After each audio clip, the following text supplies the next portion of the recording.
Hey guys, hope you're doing well. I'm back today filming another video, this time on my mx5. If you're wondering why there was a grey one and a green one and now a red one, well, bit of a story to it. Let's get into that now. So I'll quickly come inside to explain why there are now 3 mx5s. I know previously when I showed you guys around, showed you my new place and showed you my Nissan that is off to the side of the camera, I showed you a sneak peek of the green Mark 1 mx5, and I told you I had a plan for it and had a bunch of parts behind me that have since moved because I finally built a new workbench with a friend of mine. I really didn't do a lot of it, he kind of did most of it. I just ordered the wood and the toolbox and said please make fit. So if you haven't watched that video, please go back and watch it. Obviously still not done yet, it needs to be sanded and painted and whatever, but massive improvement over the old kitchen I had in here before. Anyway, getting back to why there are now 3 mx5s and what I plan to do with them. So I will do a video on each of the mx5s. The plan for today is to do a video on that kind of red burgundy car, and that's the newest car I've got and I think probably the most interesting. So let's go have a look at it now. So the story on why I bought this car. I basically didn't mean to buy it, didn't go out planning to buy it. I actually went out to go pick up a free soft top someone was giving away for this green car. I know it looks white because of the snow, but it's actually green. So I bought this car, it came with a hard top, get into it later on a different video, but had no soft top fitted, and someone was giving away a good condition soft top for free. Don't really know why, or didn't know why. Turns out the guy basically was moving and just needed to get rid of everything as quickly as possible. When I was there, I asked him, do you have any other bits you want to sell or get rid of for mx5s, because I had the green one, I had the grey one that's out there, so spare parts are always going to come in handy. He said nope, nothing else. However, I do still have the car if you want to have a look at it. Never going to say no to having a look at a car that's for sale, because you never know what you're going to get. He said, oh, it failed an MOT, haven't driven it since July, and just want it gone. So he basically said, come have a look at it, see what you think. He takes me and shows me this absolute beauty. Didn't really have a proper look around it. I was like, okay, cool, yeah, Mark 1, 1.6, hard top, roll bar, cool, what do you want for it? He said he'd been offered £600 for someone who wanted the car for scrap and that he'd accepted the offer. However, the guy had been mucking him about and hadn't showed up, even though he said he was going to on a few different occasions. At that point I obviously said, yeah, fine, I'll give you 600 quid for the car. I can take it away, not today, but I can get it picked up next week if that's okay. And he said cool. I'll be honest, didn't really have a proper look around the car. It was raining, it was cold, and it was a £600 MX-5. It's at that point where the hard top and the roll bar that is currently fitted to it are pretty much worth the value of the car, so can't really go too wrong with it. But what I do want to do now is actually have a proper look at the car that I've bought. Done a really basic bit of research on it. It's a VR limited, so it's got like a factory LSD and a few other nice bits on it, which is cool. The car definitely has some mods and some other things done to it, but I'm not 100% sure what, so let's have a look around it. We'll start off in the interior and see what's going on. So starting off, the seats are very, very faded. They should be kind of like black, similar to the base, but they are faded to a grey blue, same on both seats.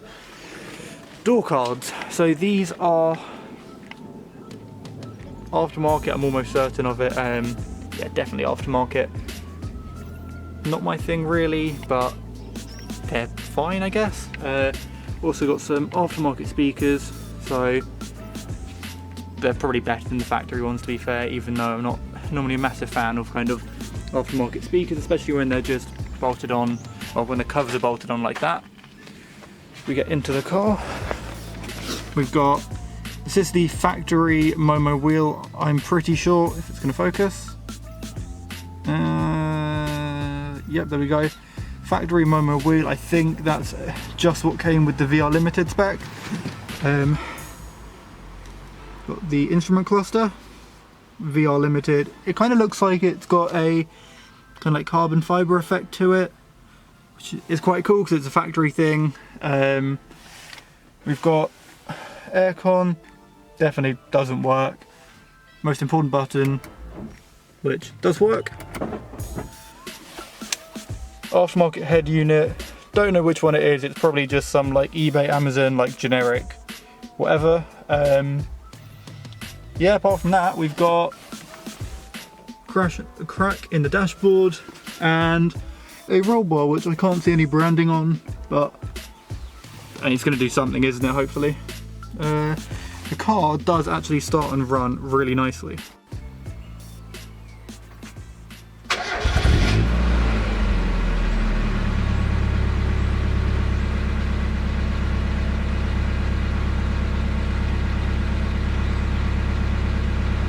So if we have a quick look in the boot, there's actually quite a few goodies in here. So there is a brand new catalytic converter for this car. I'm hoping that means the factory one is still on there because they're worth a fair bit of money. So I could always take that off, fit this one, make a few extra quid. We've got some speakers that I'm guessing are the ones that are fitted to the car because that feels empty. A lot of nuts and bolts and gaskets, which is probably not a great sign if these are all still here and not fitted to the car, but yeah.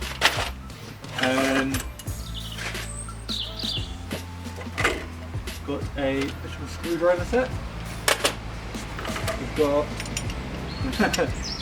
an ignition barrel, that's definitely not a good sign.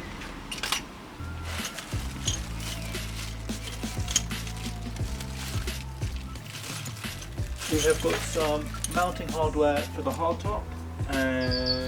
Don't really know what this is held on with then, but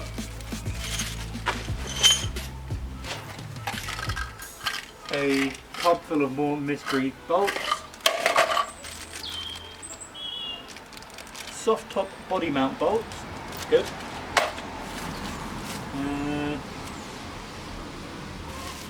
Something that just says just performance driver side but is empty.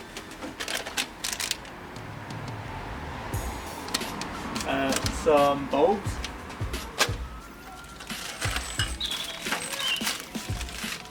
a crusty bag. So very helpfully the SD card on my camera is full, and I think it stopped recording halfway through me going through all the shit in the boot. So I'm going to give you a very quick overview of kind of what is in there. It's mainly all shit. We've got original wing mirrors, wiring, hardware to mount the hardtop on. We've got some mouldy sun visors, the original clock that would have gone underneath the original radio, another radio that is not the original radio, some tools, a lot of nuts and bolts, some stickers, and apart from that, kind of just junk. The only thing I did find in there, which is quite interesting, is the original service book. So let's have a look what's in here, apart from a lot of ice, but I'm guessing that's probably, yeah, it's just condensation, it's frozen. Okay, let's get that part out. So we've got owner's manual. Doing this with one hand, so please excuse that. And then some paperwork, which looks old. Oh, London Road somewhere. What did they get done? A new tyre, that is not interesting. What's that? An order for reflector surrounds, also not very interesting. An MOT. Some stuff. Some more stuff. An envelope. Eurocar parts. Don't even know, something from Euros. EKS, which is Mazda Eunos Roadster 1.8 battery. Some lovely mould. mx5 motors.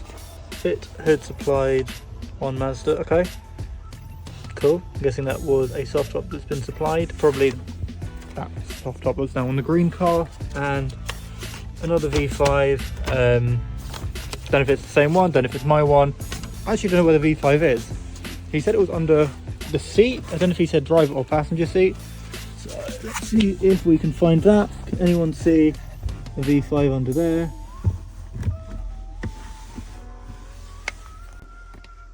There we go, I found it. It looks like I've only got a new keeper slip for this car, which is fine. I can go and apply for my actual full V5. Obviously not going to show you that because then anyone could apply for ownership of this car, but I don't really know if you'd want to. So to finish up the video, I know the question you're all going to be asking is, how was this car only £600? A few years ago MX5s were going for a lot more money than they are now. The popularity of them absolutely boomed, and they were going for a good few £1,000s for a decent one. I think the reason why this one was only £600 is because it failed its MOT in July pretty drastically.